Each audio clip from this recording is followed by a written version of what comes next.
The sound of panic often arrives before the truth.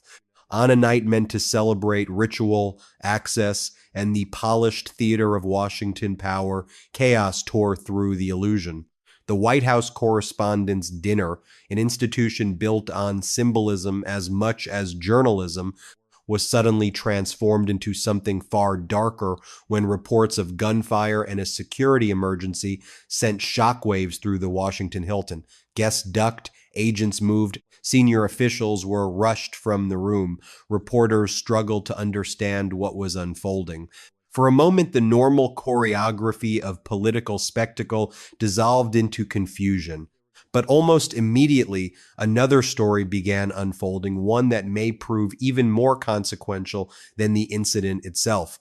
Because what followed did not look merely like the aftermath of a security scare. It looked, to many observers, like the rapid activation of a political machine. Within minutes, surrogates and influencers aligned with Donald Trump appeared to be pushing coordinated messaging. Before investigators had even established a coherent public account of what had happened, a new narrative was already racing across social media. The incident, they suggested, was proof of why Trump's long-promoted White House ballroom project was necessary. Others framed the episode as yet another testament to Trump's personal courage. Some cast the moment in near mythic terms, turning a still unfolding emergency into political iconography, and that is where the red flags began. Because the deeper question was never simply whether there had been a shooting scare. The deeper question was why the political exploitation of the event seemed to begin almost before the event itself was understood. How does a crisis become messaging so quickly? Who decides what a chaotic event is supposed to mean before facts are established? And why, in a city built on spin, did this feel less like ordinary spin and more like a narrative waiting for its cue? Those questions would only intensify as the night wore on. Witness accounts described confusion and panic. Some spoke of armed personnel rushing toward perceived danger. Others described hearing shots outside the ballroom area. Security reportedly reacted with overwhelming force. Guests were evacuated. Cabinet officials were moved. Journalists who had attended decades of correspondence dinners described security as unusually intense even before the incident. That detail matters, because if security was already unprecedented, how did such a breach or perceived breach occur at all? That alone should have driven the next day's headlines. Instead, another storyline began consuming the oxygen. Donald Trump himself quickly appeared to fold the episode into a broader political argument, suggesting the event underscored the need for a more secure ceremonial space and linking the incident to larger claims about leadership, danger, and even geopolitical conflict. It was a remarkable pivot, not from crisis management to investigation, but from crisis to political opportunity. And critics immediately saw something familiar, because throughout Trump's political life, crisis has often functioned not as interruption, but as raw material. Scandal becomes grievance, threat becomes theater, chaos becomes branding. And now, in the aftermath of a frightening security incident, many believe they were watching that machinery activate once again. But there was another layer making the story even more combustible. The incident erupted against the backdrop of growing questions surrounding escalating tensions with Iran, disputed claims about diplomatic maneuvers, and mounting scrutiny over whether the administration had suffered a foreign policy embarrassment only hours before the security scare. To critics, that timing was impossible to ignore.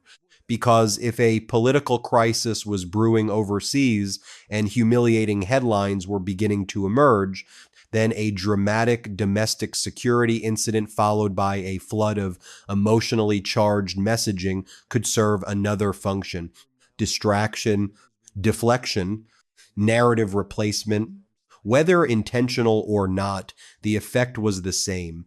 Focus moved, questions shifted, and a story that could have centered on security failures and geopolitical instability began revolving around Trump's framing of events. That is what made this more than a story about one chaotic night.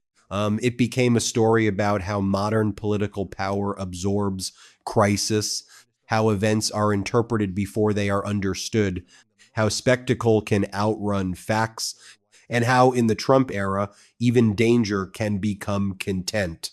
As more fragments emerged from inside the hotel, the contradictions multiplied. Some accounts suggested the suspected shooter never entered the main ballroom area at all. Others described pandemonium so severe it felt as though the threat had penetrated the event itself. One veteran observer emphasized he had never seen security tighter. Another pointed to the speed with which political messaging took shape as its own anomaly, and hovering over all of it was a deeper unease, not simply what happened, but whether what happened was immediately being repurposed. That suspicion fed a second wave of public reaction. On social media, the language of staged, red flags, and too convenient surged. Now, speculation can be reckless. It can distort reality. But politically, the significance was not whether every suspicion was justified. It was that so many people instinctively reached for suspicion. That tells you something about trust or the collapse of it. Because in environments where institutions lose credibility, every crisis becomes fertile ground for competing realities. And America increasingly lives in that terrain. The shooting scare did not create that condition. It exposed it. Even the reactions of figures close to Trump fueled controversy. Comments treating the chaos almost as spectacle struck critics as surreal. Images and videos circulating from the event blurred the line between emergency and performance. Some responses seemed calibrated less for public reassurance than for virality. And in an era where politics often behaves like content production, that distinction matters. Because what once would have been treated as solemn crisis increasingly arrives prepackaged for audience reaction. Choc, outrage, engagement. Repeat, that feedback loop is not incidental anymore. It is infrastructure. And few political figures have understood its power more than Trump, which is why even the visual symbolism surrounding the incident became part of the larger story. The hurried movements, the evacuation imagery, the rhetoric of resilience, the immediate invocation of enemies, even references to previous assassination attempts and threats began surfacing in commentary. The event was no longer merely an event, it was being woven into myth. That process matters politically because myth does something facts cannot. It creates emotional permanence, and emotional permanence can survive contradiction. That may be why critics argued the most important question was not whether Trump appeared rattled or composed. It was whether a dangerous moment was being converted into another chapter of political legend, and if so, to what end? Those concerns deepened when attention returned to the foreign policy backdrop because the Iran dimension was not peripheral. It may have been central. In the hours before the dinner, controversy had intensified over conflicting claims involving diplomacy, negotiations, and whether the administration had misrepresented contacts with Iranian officials. Reports and denials collided. Competing narratives emerged. And some critics argued the administration had been publicly embarrassed. Then came the shooting scare. Then came the pivot. Then came rhetoric suggesting nothing would deter victory abroad. For some observers, the sequence felt almost too politically convenient. Again, convenience does not prove orchestration. But in politics, perceived convenience can be almost as destabilizing. because once citizens begin seeing every crisis through the lens of instrumentalization, democratic trust erodes further. Not simply whether security failed, not simply whether messaging was coordinated,